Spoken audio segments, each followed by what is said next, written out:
অখিল গগৈ ডাঙৰীয়াদেৱ আপুনি সেইদিনা এটা কথা কৈছিল যে আপোনাৰ পিঠিত কৃষক নেতা বুলি লিখা নাই বুলি। ঠিক আছে, আপুনি গম পায়নে কাৰো পিঠিত ৰাষ্ট্ৰপতি বুলি লিখা নাথাকে, কাৰো পিঠিত প্ৰধানমন্ত্ৰী বুলি লিখা নাথাকে, কাৰো পিঠিত বিধায়ক বুলি লিখা নাথাকে, কাৰো পিঠিত কৃষক মুক্তি সংগ্ৰাম সমিতিৰ লিডাৰ বুলি লিখা নাথাকে, কৃষকৰ নেতা বুলি লিখা নাথাকে। বিধায়ক জয়ন্তমল্ল বৰুৱা ডাঙৰীয়াদেৱে কৈছিল আপোনাক কৃষক নেতা বুলি, কিন্তু আপুনি উত্তৰ দিলে বেলেগকৈ। এজন বিধায়ক হয় এই ধৰণৰ উত্তৰ দিয়াটো উচিত নহয়। আজি অসমৰ জনসাধাৰণে সকলো কথা গম পায়, সকলো জানে যে আপুনি প্ৰতিটা ক্ষেত্ৰত কিয় উল্টাকৈ কথা কয়। আপুনি ভালদৰে কথাবিলাক ক'ব লাগে। আপুনি নিজকে ভাবি আছে নেকি অসমৰ হিৰো বুলি? 126টা সমষ্টিৰ ভিতৰত আপুনি কেইটা সমষ্টি জিতিব পাৰিছে? অনলি 1।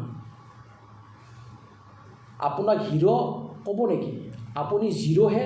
আপুনি অসমৰ জিৰ' লিডাৰ, জিৰ'। অসমৰ লিডাৰ কাক বুলি ক'ব?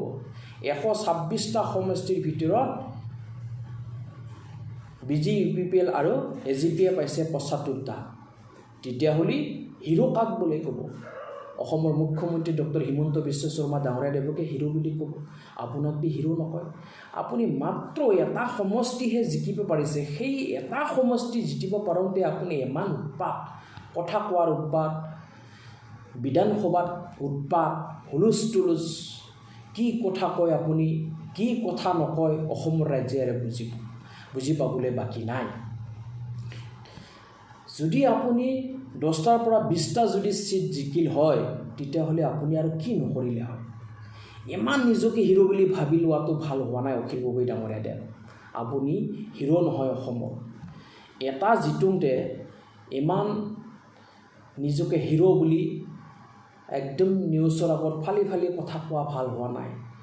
আপুনি আগত কৃষকৰ নেতা আছিল, এতিয়া আপুনি হ'ল MLA। ভাল কাম কৰক, ভাল উন্নতিৰ কাম কৰিবলৈ শিকক। প্ৰতিটা কথাত উল্টা ক'বলৈ নাপায়, প্ৰতিটা কথা চিঞৰি ক'বলৈ নাপায়। অলপ ভদ্ৰতা হিচাপে কাম কৰিবলৈ শিকক।